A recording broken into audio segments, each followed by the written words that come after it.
श्रीहनुमत्कवचम् सनत्कुमार उवाच। कार्तवीर्यस्य कवचं कथितं ते मुनीश्वर। मोहविध्वंसनं जैत्रं मारुतेः कवचं शृणु। यस्य सन्धारणात् सद्यः सर्वे नश्यन्त्युपद्रवाः। भूतप्रेतारिजं दुःखं नाशमेति न संशयः। एकदाहं गतो द्रष्टुं रामं रमयतां वरम्। आनन्दवनिका संस्थं ध्यायन्तं स्वात्मनः पदम्। तत्र रामं रमानाथं पूजितं त्रिदशेश्वरैः। नमस्कृत्य तदादिष्टमासनं स्थितवान् पुरः। तत्र सर्वं मया वृत्तं रावणस्य वधान्तकम्। पृष्टं प्रोवाच राजेन्द्रः श्रीरामः स्वयमादरात्। ततः कथान्ते भगवान् मारुतेः कवचं ददौ। मह्यं तत्ते प्रवक्ष्यामि न प्रकाश्यं हि कुत्रचित्। भविष्यदेतन्निर्दिष्टं बालभावेन नारद। श्रीरामेणाञ्जनासूनोर्भुक्तिमुक्तिप्रदायकम्। अथ कवचम्। हनुमान् पूर्वतः पातु दक्षिणे पवनात्मजः। पातु प्रतीच्यामच्छघ्नः सौम्ये सागरतारकः।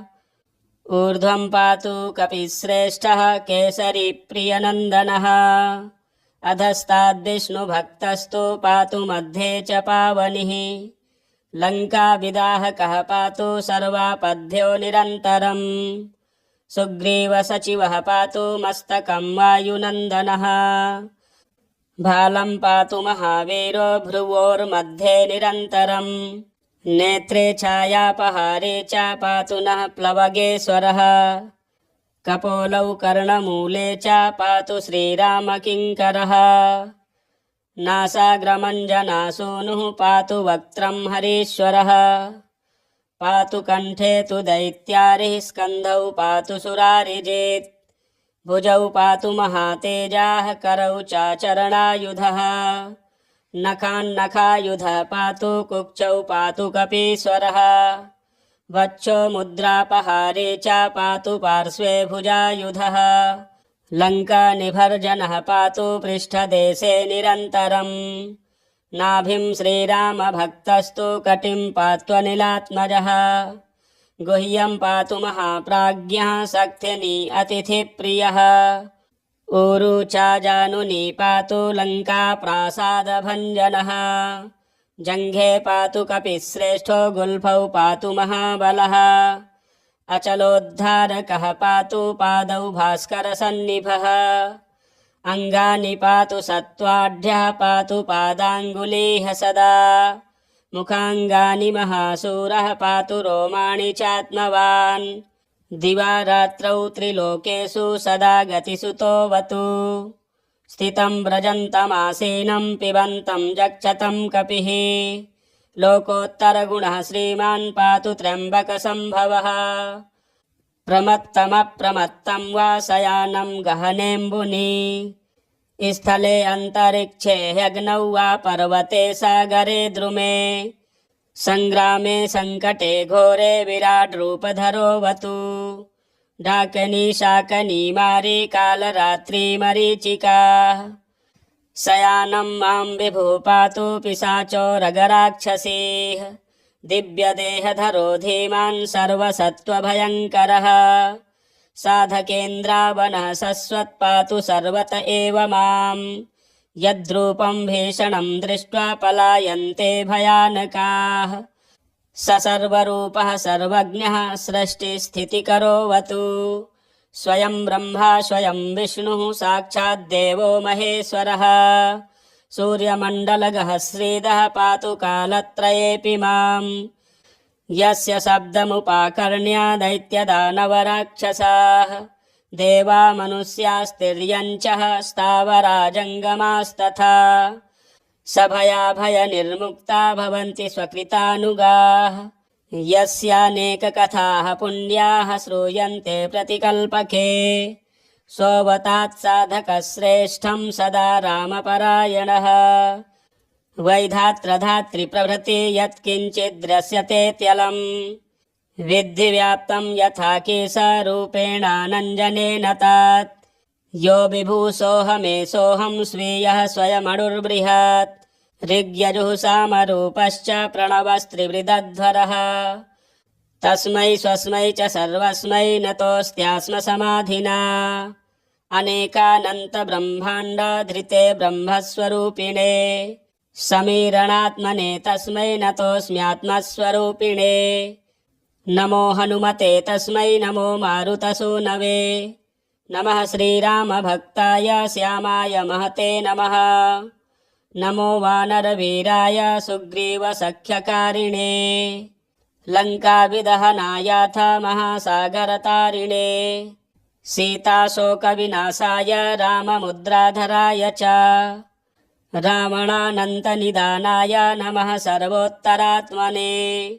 मेघनादमखध्वंसकारणाय नमो नमः अशोकवनविध्वंसकारिणे जयदायिने वायुपुत्राय वीराय आकाशोदरगामिने वनपालशिरश्चेत्रे लङ्काप्रासादभञ्जिने ज्वलत्काञ्चनवर्णाय दीर्घलाङ्गूलधारिणे सौमित्रिजयदात्रे च रामदूताय ते नमः अक्षस्य वधकर्त्रे च ब्रह्मशस्त्रनिवारिणे लक्ष्मणाङ्गमहाशक्तिजाताक्षतविनाशिने रक्षोघ्नाय रिपुघ्नाय भूतघ्नाय नमो नमः ऋक्षवानरवीरौघप्रासादाय नमो नमः परसैन्यबलघ्नाय शस्त्रास्त्रघ्नाय ते नमः विषघ्नाय द्विषघ्नाय भयघ्नाय नमो नमः महारिपुभयघ्नाय भक्तत्राणैककारिणे परप्रेरितमन्त्राणां मन्त्राणां स्तम्भकारिणे पयः पाषाणतरणकारणाय नमो नमः बालार्कमण्डलग्रासकारिणे दुःखहारिणे नखायुधाय भीमाय दन्तायुधधराय च विहङ्गमाय सर्वाय वज्रदेहाय ते नमः प्रतिग्रामस्थितायाथ भूतप्रेतवधार्थिने करस्थशैलशस्त्राय रामशस्त्राय ते नमः कौपीनवाससेतुभ्यं रामभक्तिरताय च दक्षिणासाभास्कराय सतां चन्द्रोदयात्मने कृत्याक्षतव्यथाघ्नाय सर्वक्लेशहराय च स्वाम्याज्ञापार्थसङ्ग्राम सख्यसञ्जयकारिणे भक्तानां दिव्यवादेषु सङ्ग्रामे जयकारिणे किल्किलार्वकाराय घोरशब्दकराय च सर्वाग्निव्याधिसंस्तम्भकारिणे भयहारिणे सदा वनफलाहार सन्तृप्ताय विशेषतः महार्णवशिलाबद्ध सेतुबन्धाय ते नमः फलश्रुतिः इत्येतत् कथितं विप्रमारुतेः कवचं शिवम् यस्मै कस्मै न दातव्यं रक्षणीयं प्रयत्नतः अष्टगन्धैर्विलिख्याथ कवचं धारयेत्तु यः कण्ठे वा दक्षिणे बाहौ जयस्तस्य पदे पदे किं पुनर्बहुनोक्तेन साधितं लक्ष्यमादरात् प्रजप्तमेतत्कवचमसाध्यं चापि साधयेत् सनत्कुमार उवाच कार्तवीर्यस्य कवचं कथितं ते मुनीश्वर मोहविध्वंसनं जैत्रं मारुतेः कवचं शृणु यस्य सन्धारणात् सद्यः सर्वे नश्यन्त्युपद्रवाः भूतप्रेतारिजं दुःखं नाशमेति न संशयः एकदाहं गतो द्रष्टुं रामं रमयतां वरम् आनन्दवनिका संस्थं ध्यायन्तं स्वात्मनः पदम् तत्र रामं रमानाथं पूजितं त्रिदशेश्वरैः नमस्कृत्य तदादिष्टमासनं स्थितवान् पुरः तत्र सर्वं मया वृत्तं रावणस्य वधान्तकम् पृष्टं प्रोवाच राजेन्द्रः श्रीरामः स्वयमादरात् ततः कथान्ते भगवान् मारुतेः कवचं ददौ मह्यं तत्ते प्रवक्ष्यामि न प्रकाश्यं हि कुत्रचित् भविष्यदेतन्निर्दिष्टं बालभावेन नारद श्रीरामेणाञ्जनासूनोर्भुक्तिमुक्तिप्रदायकम् अथ कवचम् हनुमान् पूर्वतः पातु दक्षिणे पवनात्मजः पातु प्रतीच्यामच्छघ्नः सौम्ये सागरतारकः ऊर्ध्वं पातु कपिश्रेष्ठः केसरी प्रियनन्दनः अधस्ताद्विष्णुभक्तस्तु पातु मध्ये च पावनिः लङ्काविदाहकः पातु सर्वापद्यो निरन्तरम् सुग्रीवसचिवः पातु मस्तकं वायुनन्दनः भालं पातु महावीरो भ्रुवोर्मध्ये निरन्तरम् नेत्रे छायापहारे च पातु नः प्लवगेश्वरः कपोलौ कर्णमूले च पातु श्रीरामकिङ्करः नासाग्रमञ्जनासूनुः पातु वक्त्रं हरीश्वरः पातु कण्ठे तु दैत्यारिः स्कन्धौ पातु सुरारिजित् भुजौ पातु महातेजाः करौ च चरणायुधः नखान्नखायुधः पातु कुक्षौ पातु कपीश्वरः वक्षो मुद्रापहारे च पातु पार्श्वे भुजायुधः लङ्कानिभर्जनः पातु पृष्ठदेशे निरन्तरम् नाभिं श्रीरामभक्तस्तु कटिं पात्वनिलात्मजः गुह्यं पातु महाप्राज्ञः सक्थिनी अतिथिप्रियः ऊरू च जानुनी पातु लङ्काप्रासादभञ्जनः जङ्घे पातु कपिश्रेष्ठो गुल्फौ पातु महाबलः अचलोद्धारकः पातु पादौ भास्करसन्निभः अङ्गानि पातु सत्त्वाढ्यः पातु पादाङ्गुलीः सदा मुखाङ्गानि महाशूरः पातु रोमाणि चात्मवान् दिवा रात्रौ त्रिलोकेषु सदा गतिसुतोऽवतु स्थितं व्रजन्तमासीनं पिबन्तं जक्षतं कपिः लोकोत्तरगुणः श्रीमान् पातु त्र्यम्बकसम्भवः प्रमत्तमप्रमत्तं वा शयानं गहनेऽम्बुनि स्थले अन्तरिक्षे ह्यग्नौ वा पर्वते सागरे द्रुमे सङ्ग्रामे सङ्कटे घोरे विराड्रूपधरोऽवतु डाकनी शाकनी मारी कालरात्रि मरीचिका शयानं मां विभुः पातु पिशाचो रगराक्षसेः दिव्यदेहधरो धीमान् सर्वसत्त्वभयङ्करः साधकेन्द्रावनः शश्वत् पातु सर्वत एव मां यद्रूपं भीषणं दृष्ट्वा पलायन्ते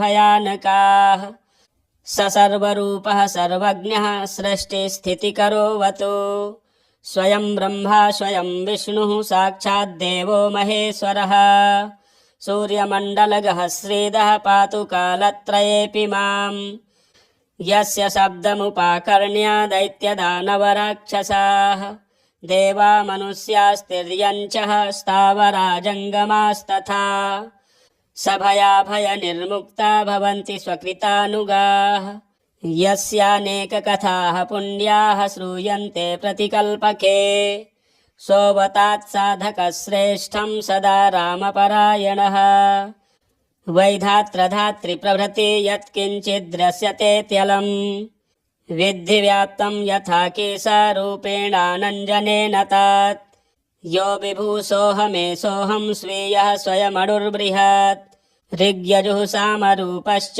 प्रणवस्त्रिवृदध्वरः तस्मै स्वस्मै च सर्वस्मै नतोऽस्त्यास्म समाधिना अनेकानन्तब्रह्माण्डाधृते ब्रह्मस्वरूपिणे समीरणात्मने तस्मै नतोऽस्म्यात्मस्वरूपिणे नमो हनुमते तस्मै नमो मारुतसूनवे नमः श्रीरामभक्ताय श्यामाय महते नमः नमो वानरवीराय सुग्रीवसख्यकारिणे लङ्काविदहनायाथा महासागरतारिणे सीताशोकविनाशाय राममुद्राधराय च रावणानन्तनिदानाय नमः सर्वोत्तरात्मने मेघनादमखध्वंसकारणाय नमो नमः अशोकवनविध्वंसकारिणे जयदायिने वायुपुत्राय वीराय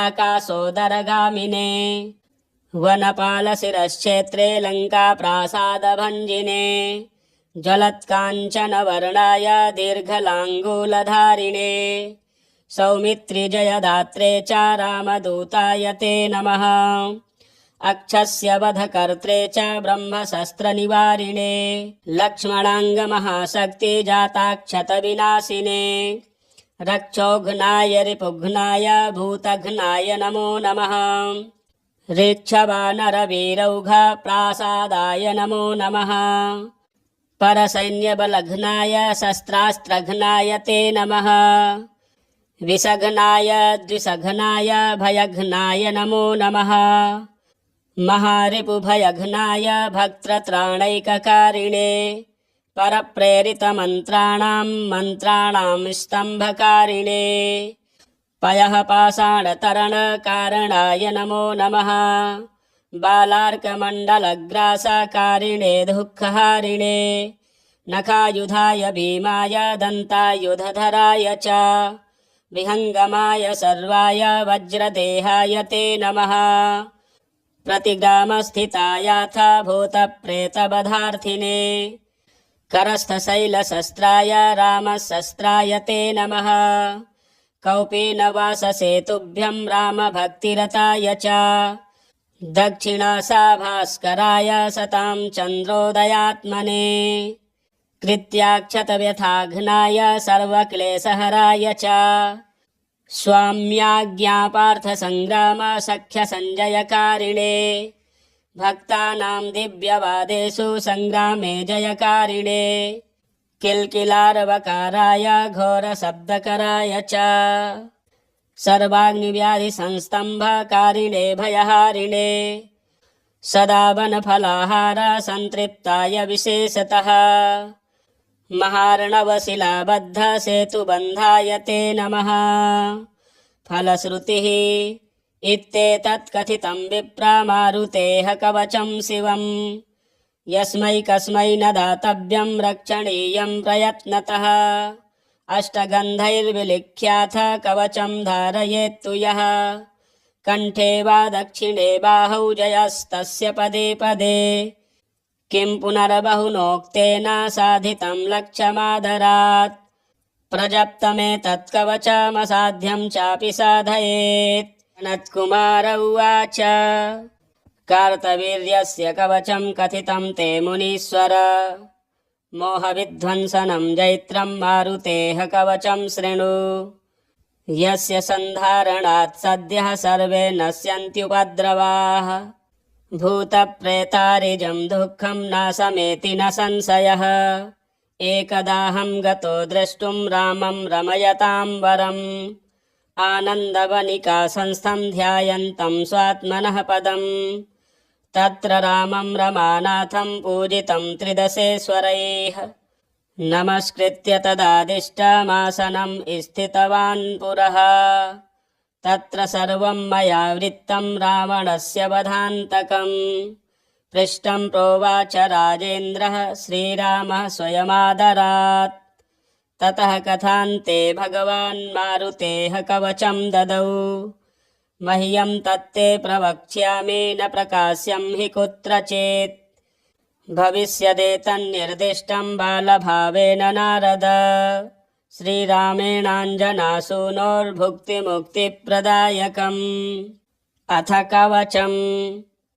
हनुमान् पूर्वतः पातु दक्षिणे पवनात्मजः पातु प्रतीच्यामच्छघ्नः सौम्ये सागरतारकः ऊर्ध्वं पातु कपिश्रेष्ठः केसरीप्रियनन्दनः अधस्ताद्विष्णुभक्तस्तु पातु मध्ये च पावनिः लङ्काविदाहकः पातु सर्वापद्भ्यो निरन्तरम् सुग्रीवसचिवः पातु मस्तकं वायुनन्दनः भालं पातु महावीरो भ्रुवोर्मध्ये निरन्तरम् नेत्रे छायापहारे च पातु नः प्लवगेश्वरः कपोलौ कर्णमूले च पातु श्रीरामकिङ्करः नासाग्रमञ्जनासूनुः पातु वक्त्रं हरीश्वरः पातु कण्ठे तु दैत्यारिः स्कन्धौ पातु सुरारिजित् भुजौ पातु महातेजाः करौ चाचरणायुधः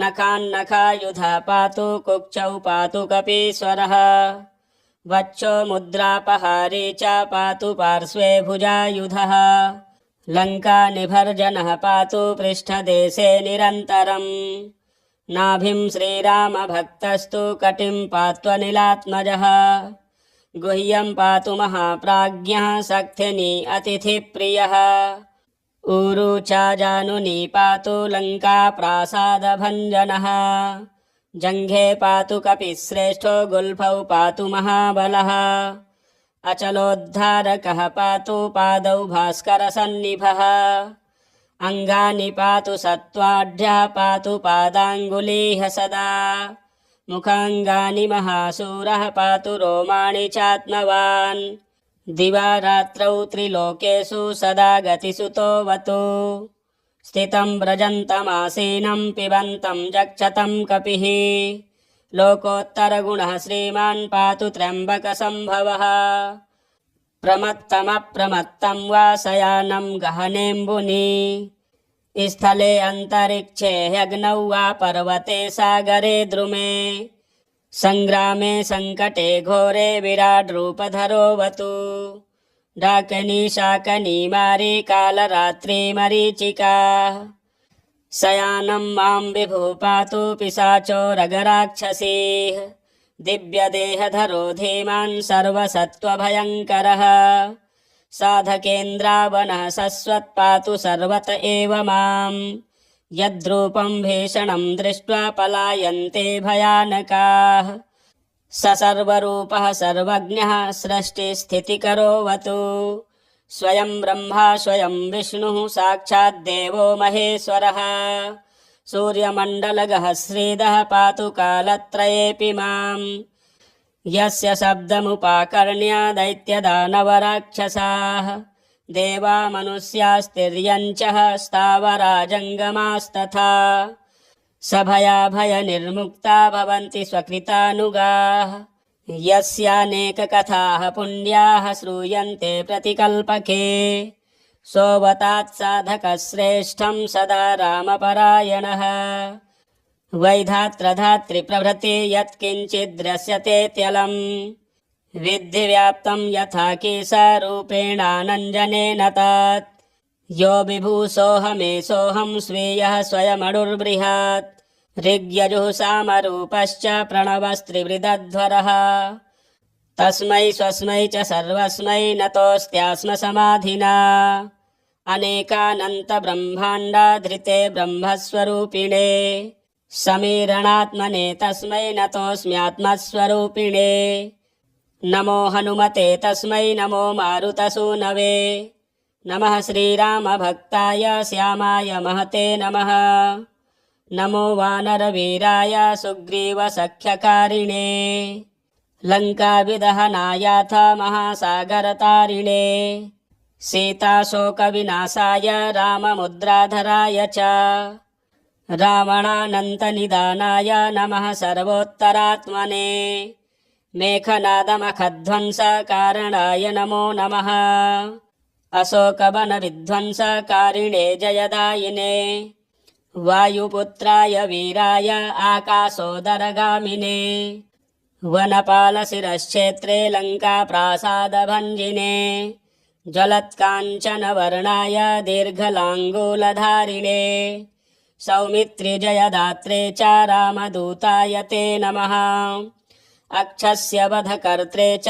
ब्रह्मशस्त्रनिवारिणे लक्ष्मणाङ्गमहाशक्तिजाताक्षतविनाशिने रक्षोघ्नाय रिपुघ्नाय भूतघ्नाय नमो नमः ऋक्षवानरवीरौघप्रासादाय नमो नमः परसैन्यबलघ्नाय शस्त्रास्त्रघ्नाय ते नमः विषघ्नाय द्विषघ्नाय भयघ्नाय नमो नमः महारिपुभयघ्नाय भक्तत्राणैककारिणे परप्रेरितमन्त्राणां मन्त्राणां स्तम्भकारिणे पयः पाषाणतरणकारणाय नमो नमः। बालार्कमण्डलग्रासकारिणे दुःखहारिणे नखायुधाय भीमाय दन्तायुधधराय च विहङ्गमाय सर्वाय वज्रदेहाय ते नमः। प्रतिग्रामस्थितायाथ भूतप्रेतवधार्थिने करस्थशैलशस्त्राय रामशस्त्राय ते नमः। कौपीनवाससे तुभ्यं रामभक्तिरताय च दक्षिणासाभास्कराय सतां चन्द्रोदयात्मने कृत्याक्षतव्यथाघ्नाय सर्वक्लेशहराय च स्वाम्याज्ञापार्थसङ्ग्राम सख्यसञ्जयकारिणे भक्तानां दिव्यवादेषु सङ्ग्रामे जयकारिणे किल्किलारवकाराय घोरशब्दकराय च सर्वाग्निव्याधिसंस्तम्भकारिणे भयहारिणे सदा वनफलाहार सन्तृप्ताय विशेषतः महार्णवशिलाबद्ध सेतुबन्धाय ते नमः। फलश्रुतिः इत्येतत् कथितं विप्रामारुतेः कवचं शिवम् यस्मै कस्मै न दातव्यं रक्षणीयं प्रयत्नतः अष्टगन्धैर्विलिख्याथ कवचं धारयेत्तु यः कण्ठे वा दक्षिणे बाहौ जयस्तस्य पदे पदे किं पुनर्बहुनोक्तेन साधितं लक्ष्यमादरात् प्रजप्तमेतत्कवचमसाध्यं चापि साधयेत्।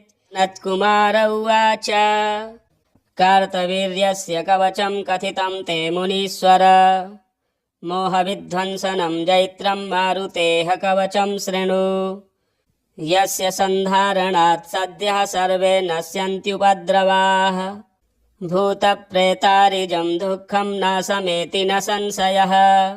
एकदाहं गतो द्रष्टुं रामं रमयतां वरम् आनन्दवनिका संस्थं ध्यायन्तं स्वात्मनः पदम् तत्र रामं रमानाथं पूजितं त्रिदशेश्वरैः नमस्कृत्य तदादिष्टमासनं स्थितवान् पुरः तत्र सर्वं मया वृत्तं रावणस्य वधान्तकम् पृष्टं प्रोवाच राजेन्द्रः श्रीरामः स्वयमादरात् ततः कथान्ते भगवान् मारुतेः कवचं ददौ मह्यं तत्ते प्रवक्ष्यामि न प्रकाश्यं हि कुत्रचित् भविष्यदेतन्निर्दिष्टं बालभावेन नारद श्रीरामेणाञ्जनासूनोर्भुक्तिमुक्तिप्रदायकम्। अथ कवचम् हनुमान् पूर्वतः पातु दक्षिणे पवनात्मजः पातु प्रतीच्यामच्छघ्नः सौम्ये सागरतारकः ऊर्ध्वं पातु कपिश्रेष्ठः केसरी प्रियनन्दनः अधस्ताद्विष्णुभक्तस्तु पातु मध्ये च पावनिः लङ्काविदाहकः पातु सर्वापद्भ्यो निरन्तरम् सुग्रीवसचिवः पातु मस्तकं वायुनन्दनः भालं पातु महावीरो भ्रुवोर्मध्ये निरन्तरम् नेत्रे छायापहारे च पातु नः प्लवगेश्वरः कपोलौ कर्णमूले च पातु श्रीरामकिङ्करः नासाग्रमञ्जनासूनुः पातु वक्त्रं हरीश्वरः पातु कण्ठे तु दैत्यारिः स्कन्धौ पातु सुरारिजित् भुजौ पातु महातेजाः करौ च चरणायुधः नखान्नखायुधः पातु कुक्षौ पातु कपीश्वरः वक्षो मुद्रापहारी च पातु पार्श्वे भुजायुधः लङ्कानिभर्जनः पातु पृष्ठदेशे निरन्तरम् नाभिं श्रीरामभक्तस्तु कटिं पात्वनिलात्मजः गुह्यं पातु महाप्राज्ञः शक्तिनी अतिथिप्रियः ऊरू च जानुनी पातु लङ्काप्रासादभञ्जनः जङ्घे पातु कपिश्रेष्ठो गुल्फौ पातु महाबलः अचलोद्धारकः पातु पादौ भास्करसन्निभः अङ्गानि पातु सत्त्वाढ्यः पातु पादाङ्गुलीः सदा मुखाङ्गानि महाशूरः पातु रोमाणि चात्मवान् दिवा रात्रौ त्रिलोकेषु सदा गतिसुतोऽवतु स्थितं व्रजन्तमासेनं पिबन्तं जक्षतं कपिः लोकोत्तरगुणः श्रीमान् पातु त्र्यम्बकसम्भवः प्रमत्तमप्रमत्तं वा शयानं गहनेऽम्बुनि स्थले अन्तरिक्षे ह्यग्नौ वा पर्वते सागरे द्रुमे संग्रामे संकटे घोरे विराट रूपधरोऽवतु डाकिनी शाकिनी मारी कालरात्रि मरीचिका शयानं मां विभुः पातु पिशाचो रगराक्षसीः दिव्यदेहधरो धीमान् सर्वसत्त्वभयङ्करः साधकेन्द्रावनः शश्वत् पातु सर्वत एव मां यद्रूपं भीषणं दृष्ट्वा पलायन्ते भयानकाः स सर्वरूपः सर्वज्ञः सृष्टिस्थितिकरोऽवतु स्वयं ब्रह्मा स्वयं विष्णुः साक्षाद्देवो महेश्वरः सूर्यमण्डलगः श्रीदः पातु कालत्रयेऽपि मां यस्य शब्दमुपाकर्ण्य दैत्यदानवराक्षसाः देवा मनुष्यास्तिर्यञ्चः स्थावरा जङ्गमास्तथा सभयाभयनिर्मुक्ता भवन्ति स्वकृतानुगाः यस्यानेककथाः पुण्याः श्रूयन्ते प्रतिकल्पके सोऽवतात् साधकश्रेष्ठं सदा रामपरायणः वैधात्रधातृप्रभृति यत्किञ्चिद्दृश्यतेत्यलम् विद्धि व्याप्तं यथा केशारूपेणानञ्जनेन तात यो विभूसोऽहमेषोऽहं स्वीयः स्वयमणुर्बृहत् ऋग्यजुः सामरूपश्च प्रणवस्त्रिवृदध्वरः तस्मै स्वस्मै च सर्वस्मै नतोऽस्त्यास्म समाधिना अनेकानन्तब्रह्माण्डधृते ब्रह्मस्वरूपिणे समीरणात्मने तस्मै नतोऽस्म्यात्मस्वरूपिणे नमो हनुमते तस्मै नमो मारुतसूनवे नमः श्रीरामभक्ताय श्यामाय महते नमः नमो वानरवीराय सुग्रीवसख्यकारिणे लङ्काविदहनायाथ महासागरतारिणे सीताशोकविनाशाय राममुद्राधराय च रावणानन्तनिदानाय नमः सर्वोत्तरात्मने मेघनादमखध्वंसकारणाय नमो नमः अशोकवनविध्वंसकारिणे जयदायिने वायुपुत्राय वीराय आकाशोदरगामिने वनपालशिरश्चेत्रे लङ्काप्रासादभञ्जिने जलत्काञ्चनवर्णाय दीर्घलाङ्गूलधारिणे सौमित्रिजयदात्रे च रामदूताय ते नमः अक्षस्य वधकर्त्रे च ब्रह्मशस्त्रनिवारिणे लक्ष्मणाङ्गमहाशक्ति जाताक्षतविनाशिने रक्षोघ्नाय रिपुघ्नाय भूतघ्नाय नमो नमः ऋक्षवानरवीरौघ प्रासादाय नमो नमः परसैन्यबलघ्नाय शस्त्रास्त्रघ्नाय ते नमः विषघ्नाय द्विषघ्नाय भयघ्नाय नमो नमः महारिपुभयघ्नाय भक्तत्राणैककारिणे परप्रेरितमन्त्राणां मन्त्राणां स्तम्भकारिणे पयः पाषाणतरणकारणाय नमो नमः बालार्कमण्डलग्रासकारिणे दुःखहारिणे नखायुधाय भीमाय दन्तायुधधराय च विहङ्गमाय सर्वाय वज्रदेहाय ते नमः प्रतिग्रामस्थितायाथ भूतप्रेतवधार्थिने करस्थशैलशस्त्राय रामशस्त्राय ते नमः कौपीनवाससेतुभ्यं रामभक्तिरताय च दक्षिणासाभास्कराय सतां चन्द्रोदयात्मने कृत्याक्षतव्यथाघ्नाय सर्वक्लेशहराय च स्वाम्याज्ञापार्थसङ्ग्राम सख्यसञ्जयकारिणे भक्तानां दिव्यवादेषु सङ्ग्रामे जयकारिणे किल्किलार्वकाराय घोरशब्दकराय च सर्वाग्निव्याधिसंस्तम्भकारिणे भयहारिणे सदा वनफलाहार संतृप्ताय विशेषतः महार्णवशिलाबद्ध सेतुबन्धाय ते नमः।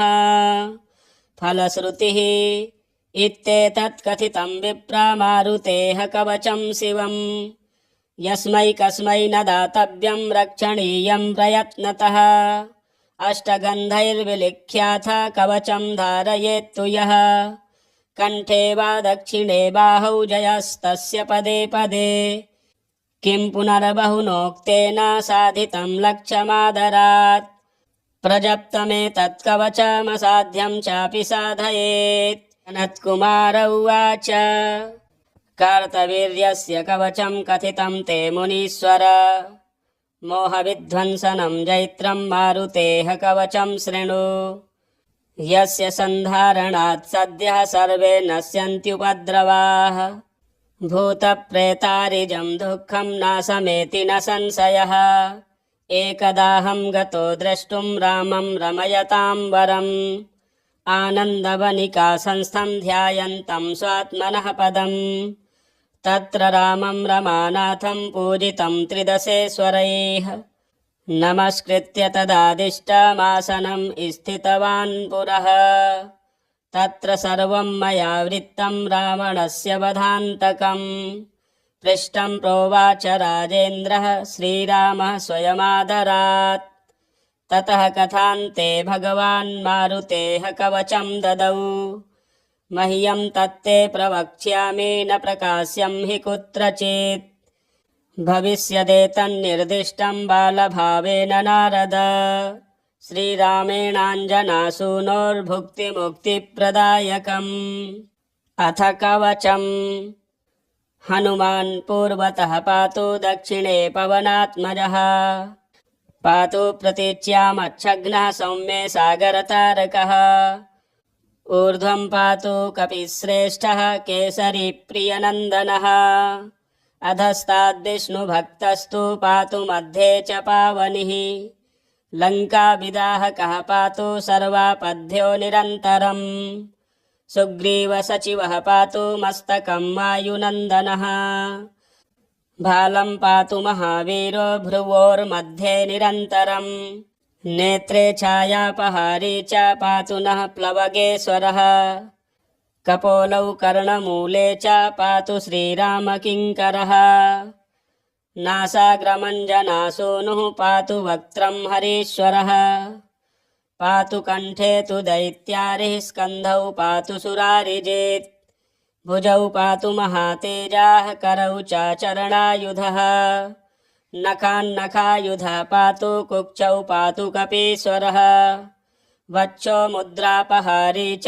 पातु पार्श्वे भुजायुधः लङ्कानिभर्जनः पातु पृष्ठदेशे निरन्तरम् नाभिं श्रीरामभक्तस्तु कटिं पात्वनिलात्मजः गुह्यं पातु महाप्राज्ञः सक्थिनी अतिथिप्रियः ऊरू च जानुनी पातु लङ्काप्रासादभञ्जनः जङ्घे पातु कपिश्रेष्ठो गुल्फौ पातु महाबलः अचलोद्धारकः पातु पादौ भास्करसन्निभः अङ्गानि पातु सत्त्वाढ्यः पातु पादाङ्गुलीः सदा मुखाङ्गानि महाशूरः पातु रोमाणि चात्मवान् दिवा रात्रौ त्रिलोकेषु सदा गतिसुतोऽवतु स्थितं व्रजन्तमासेनं पिबन्तं जक्षतं कपिः लोकोत्तरगुणः श्रीमान् पातु त्र्यम्बकसम्भवः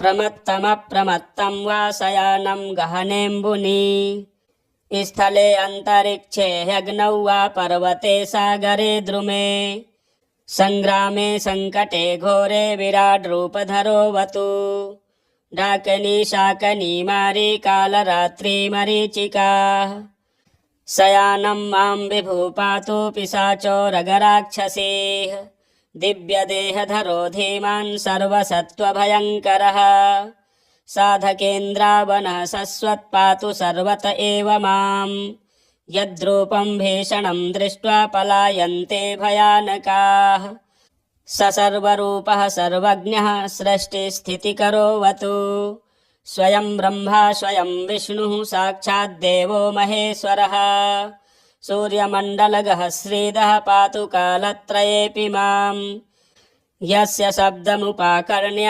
दैत्यदानवराक्षसाः देवा मनुष्यास्तिर्यञ्च स्थावरा जङ्गमास्तथा सभयाभयनिर्मुक्ता भवन्ति स्वकृतानुगाः यस्यानेककथाः पुण्याः श्रूयन्ते प्रतिकल्पके सोऽवतात् साधकश्रेष्ठं सदा रामपरायणः वैधात्रधातृप्रभृति यत्किञ्चिद्द्रश्यते त्यलम् विद्धि व्याप्तं यथा केशारूपेणानञ्जनेन तत् यो विभूषोऽहमेषोऽहं स्वीयः स्वयमणुर्बृहत् ऋग्यजुः सामरूपश्च प्रणवस्त्रिवृदध्वरः तस्मै स्वस्मै च सर्वस्मै नतोऽस्त्यास्म समाधिना अनेकानन्तब्रह्माण्डधृते ब्रह्मस्वरूपिणे समीरणात्मने तस्मै नतोऽस्म्यात्मस्वरूपिणे नमो हनुमते तस्मै नमो मारुतसूनवे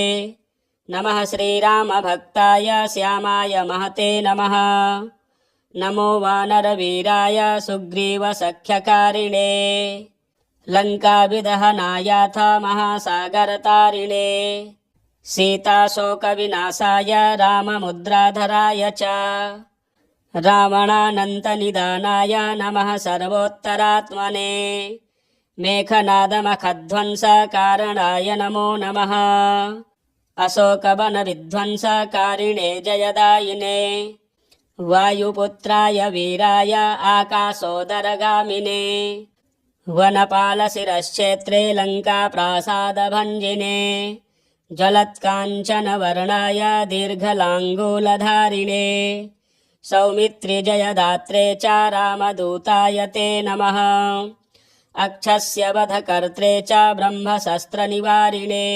लक्ष्मणाङ्गमहाशक्तिजाताक्षतविनाशिने रक्षोघ्नाय रिपुघ्नाय भूतघ्नाय नमो नमः ऋक्षवानरवीरौघप्रासादाय नमो नमः परसैन्यबलघ्नाय शस्त्रास्त्रघ्नाय ते नमः विषघ्नाय द्विषघ्नाय भयघ्नाय नमो नमः महारिपुभयघ्नाय भक्तत्राणैककारिणे परप्रेरितमन्त्राणां मन्त्राणां स्तम्भकारिणे पयः पाषाणतरणकारणाय नमो नमः बालार्कमण्डलग्रासकारिणे दुःखहारिणे नखायुधाय भीमाय दन्तायुधधराय च विहङ्गमाय सर्वाय वज्रदेहाय ते नमः प्रतिग्रामस्थितायाथ भूतप्रेतवधार्थिने करस्थशैलशस्त्राय रामशस्त्राय ते नमः कौपीनवाससेतुभ्यं रामभक्तिरताय च दक्षिणासाभास्कराय सतां चन्द्रोदयात्मने कृत्याक्षतव्यथाघ्नाय सर्वक्लेशहराय च स्वाम्याज्ञापार्थसङ्ग्राम सख्यसञ्जयकारिणे भक्तानां दिव्यवादेषु सङ्ग्रामे जयकारिणे किल्किलार्वकाराय घोरशब्दकराय च सर्वाग्निव्याधिसंस्तम्भकारिणे भयहारिणे सदा वनफलाहार सन्तृप्ताय विशेषतः महार्णवशिलाबद्ध सेतुबन्धाय ते नमः फलश्रुतिः इत्येतत् कथितं विप्रमारुतेः कवचं शिवम् यस्मै कस्मै न दातव्यं रक्षणीयं प्रयत्नतः अष्टगन्धैर्विलिख्याथ कवचं धारयेत्तु यः कण्ठे वा दक्षिणे बाहौ जयस्तस्य पदे पदे किं पुनर्बहुनोक्तेन साधितं लक्ष्यमादरात् प्रजप्तमेतत्कवचमसाध्यं चापि साधयेत् श्रीबृहन्नारदीयपुराणे पूर्वभागे बृहदुपाख्याने तृतीयपादे हनुमत्कवचनिरूपणम्। जय जय श्री हनुमदार्पणमस्तु। प्रिय दर्शकों, यह कवच बहुत ही प्रभावशाली है। मंगलवार के दिन इस कवच का पाठ करने से निश्चित ही हनुमान जी की कृपा से असाध्य कार्य सिद्ध हो जाते हैं, सफलता प्राप्त होती है। आप इसका पाठ अवश्य श्रवण करें। हमारे चैनल में नए हैं तो चैनल को भी सब्सक्राइब करें, वीडियो शेयर करें, लाइक करें। मिलते हैं अगले वीडियो में। जय श्री राम।